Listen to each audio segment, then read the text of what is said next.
Welcome to the most disliked show on YouTube.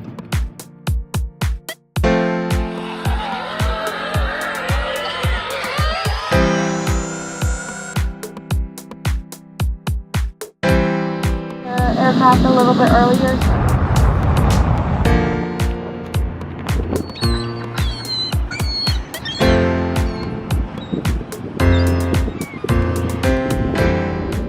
Kulinski went on Fox News and did an amazing job. Kyle Kulinski, so smart. I think he's 20. He might be 30 now, but when I started watching him, he was 29, and for his age, he knows so much.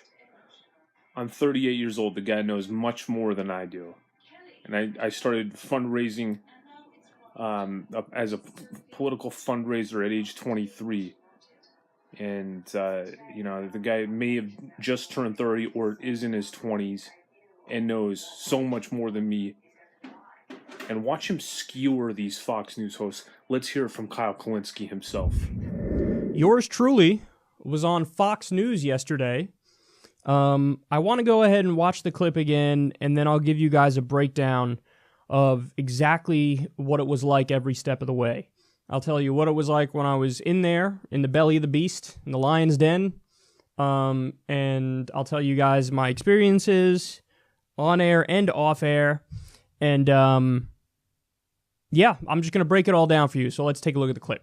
Well, for a discussion, let's bring in our fair and balanced radio panel. Joining us now from Philadelphia, Rich Zeoli and self-described liberal host Kyle Kulinski. Gentlemen, nice to see both of you. The president was tweeting that yesterday. This morning on Easter morning before church also went on Twitter. He said this: Mexico is doing very little, if not nothing. It's stopping people from flowing into Mexico along their southern border and then into the U.S. They laugh at our dumb immigration laws. They must stop the big drug and people flows, or I will stop their cash flow. NAFTA, need wall, exclamation point. Rich, what do you think is going on here? The president didn't get funding for his wall. His base is upset, and now we see this sort of hardening of his line on immigration.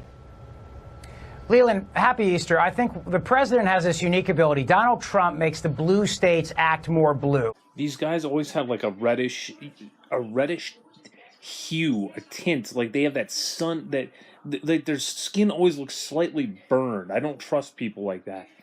And what I mean by that is you take Brown's actions, right? Pardoning people, including a kidnapper, so that they don't have to face deportation. And, Trump knows he's never going to win California, but he doesn't have to as long as he can win Ohio, Pennsylvania, Michigan.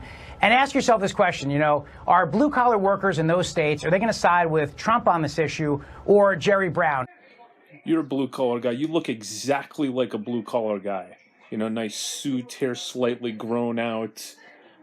Looks like a scumbag lawyer who says, you know what, we're going to pardon you so you view this sort of as a purely political calculation by the president to try and push things. Okay, and I'm just going out on the limb here, Kyle. You probably agree with that. So when it comes to these pardons and commutations, I think we're having a little bit of a false debate here because there were 56 pardons and 14 commutations, and 95% of them were for nonviolent drug offenders. So Kyle, if you want to say... Hold on, Kyle. I'm not talking about the pardons and commutations. I'm talking about President Trump here. Do you think this is a political calculation on his part that your fellow friend here, Rich, said that they're able to... The president has viewed this as a way to sort of drive a wedge in Ohio, Pennsylvania, Wisconsin. Does that work? If so, how do Democrats try and counter it? Perhaps it's a political calculation, but in all seriousness, parts of what he said in that tweet, I hope, are not political calculations. I wish he would pull out of NAFTA. NAFTA has absolutely destroyed middle-class families all across this country, and President Trump talks a good game on trade deals. He often says that he's going to stop doing the dumb trade deals that hurt working families all across this country, but I've seen very little action on that front. In fact, there's been 83,000 jobs that have been outsourced as under President Trump's first year. So I wish that a lot of this wasn't talk, but unfortunately it is. Okay, well, this seems to have meandered into some very different places than I thought it would, but we'll go ahead and take a listen to the president today as he headed to church. Take a listen. The Democrats blew it.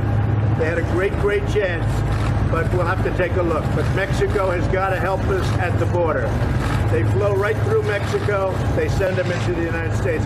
Can't happen that way anymore. All right, Kyle, same analysis here? Yeah, I mean, I don't understand why he frames this issue as a criminal issue when, Rich just told you why he did, which is that he thinks it works well for him in Ohio and Pennsylvania and other states. So the question is, how would Democrats try to counter that? Well, I mean, simply they could point out the fact that 99.75% of Dreamers are law-abiding citizens, and about 91% of Dreamers work or go to school. So Democrats don't want a deal to help the Dreamers. They don't want a DACA deal. Can we just stop pretending like the Democratic Party wants to solve this problem before midterms? You guys have nothing else to run on. And then then he tries to associate Kyle with the Democratic Party, like Kyle's an advocate for the Democratic Party. But fear of deportation. So you want to keep that issue alive, keep that dream alive, if you will, now. And you'd love to keep it alive in 2020 as well. Because the Democratic Party right now has nothing. Because as Jerry Brown proves, and as Phil Murphy in New Jersey proves, where he's announcing $1.5 billion for illegal immigrants to fight Trump, it proves that they go to the left, the kooky left of their base. And it's not. Does anyone think the problem with the Democratic Party is they go left? See, this is the whole fake game that they're playing, and that people fall for. This is something that Kyle has done amazing. Him, Jimmy Dore have exposed. Does not play well with mainstream voters. The reaction always to every Trump tweet, every Trump position is to go left. They go further left. It's what you guys do. No, I wish they would go further left. The majority of the American people are in favor of the Dreamers. And like I just said, over 99% of them are law-abiding citizens, and 91% of them work or go to school. So this isn't a middle class. This isn't an issue that Kyle, I want to ask you. You just said you wish who would go further left? I wish the Democrats would go further left. I wish the president would go further left. Again, like I was just talking about, President Trump referenced NAFTA in that tweet, and I wish he would pull out of NAFTA. I wish he. Okay, and now immediately, they're mid-discussion, and the host, pulls the ripcord, eject, because Kyle's now dismantling the whole phony argument of the Democrats being left. He would go to the left. On the campaign trail, he went to the left on war issues. He said he would get us out of Iraq. He said he would get us out of Afghanistan. He didn't do those things. I wish he would do those things. Yeah, well, and also now he's saying that major change possibly in U.S. policy is going to pull troops out of Syria a lot earlier than we thought. Rich, Kyle, appreciate it, guys. We got to run. Thanks. Happy Easter. Thanks, guys. All right, Liz. I've now watched that interview about 3 or 4 times, and I want to go ahead and tell you guys what my thought process was. Now, before I get to that, I'll tell you what the whole situation was like in general. Now, it is very streamlined and industrialized. I mean, you show up, there's like literally 3 or 4 different layers of security at the building. You have to show your ID. You have to show a special card that they give you anytime you go from one room to another. The most interaction I had when I was there was with the makeup girl. And she was very sweet, very nice. They basically they basically put like peach paint on your face. It didn't even feel like they were doing makeup on my face. They took like peach colored paint and they slopped it on, and then they drew in the lines basically in my face. And they were talking about how, we got to give you a darker foundation than what your skin color actually is, because those lights are so bright that if we give you the same color foundation as your skin, you'll come across as so white that it won't look good. So they give you a darker foundation so that under the bright lights it evens it out and it makes it look normal. And then when I saw the result, I was like, oh, that's true. It actually does make me look relatively more normal since they put the darker foundation on. She was very helpful, the makeup lady. And so this show is shot out of DC. I was in New York, and so I was at their studio in New York. By the way, I didn't see any stars, or at least any stars that I knew. I think there was one guy who I saw going into the makeup room next to me who's a host, but I don't know who the fuck he is. And when it came time to shoot the segment, it's like I was brought to a floor that was basically empty. Okay. There are a bunch of desks around and stuff, but it was basically empty. There was one dude there. One dude who was sitting like in front of a computer, and I was put in like the corner of a room that was kind of cordoned off a little bit, and then I sent a picture on Twitter of what my view was like. It was, you saw a few different monitors in front of me and stuff. And the thing behind me, I know it looks like there's a whole like giant thing happening behind me. That was just a regular TV screen. It was about a 55-inch, maybe 60-inch TV screen. And I think it was showing a live feed of the main floor in New York City. So that thing that was happening behind me was actually happening in the same building I was in, but it was from a different floor. And then recorded the segment and then was done, and that was that. And so, all right, now let's get to the segment itself. It's weird, I have obviously plenty of experience with new media and now experience with corporate media, and all I can say is that corporate media, the debate feels contrived, it feels streamlined, it feels just like industrial, it feels detached and disconnected. I mean, they just usher me into the room, sit me down in the seat, and then the first time I ever had a word with the host was literally when he was like, okay, how do you pronounce your name?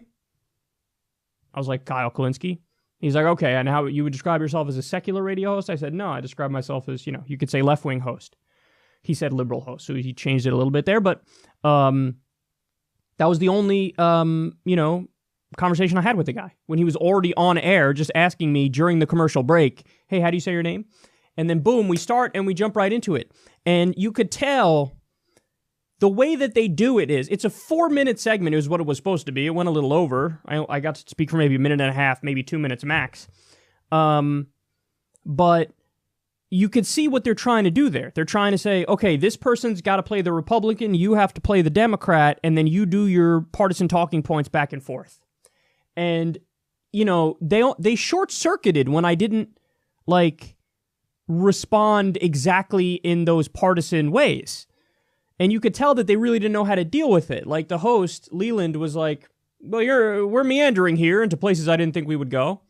And, I wanted to say that's what happens when you have thoughtful people on who actually give a shit about the issues. And you don't have fucking bobbleheads who are just spewing talking points. So you could tell what they were looking for, and you could tell that I wasn't really delivering exactly what they were looking for. But it was interesting to see their reaction to that. Now, the question was so bizarre. Now, some people were saying on Twitter, like, oh, you didn't really answer the question.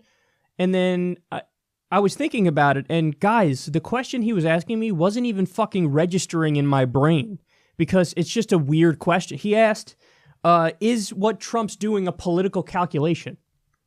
How the fuck do I know? What does that even mean? Is it a political calculation? What do I have, the ability to read Donald Trump's fucking thoughts? I don't know what the hell's going on in that guy's mind. And that's why, basically, I didn't really answer that question, and I just started talking about the issue itself. I was like, and by the way, you guys know me. Every interview, every conversation I ever go into, I have the same fucking thought process. My thought process is as simple as can be. Tell the truth. That's it. That's all I think about. That's all I care about. There's no fucking plan. It's just be honest. Tell the truth. That's all. That's the only rule. If that's your only rule in every conversation you ever had, you're going to be all right. And so I went into it going, just tell the truth. That's it. Doesn't matter what the issue is. Just tell the truth. But when he asked me a question and it looks like I don't give a direct answer, the only reason I wasn't giving a direct answer is because the question wasn't registering in my mind. Because notice, and here's the thing, and you'll see this a lot on corporate media. Please remember to subscribe and hit the dislike button at the bottom of the page. Contribute on the About screen of the channel by clicking on the PayPal button.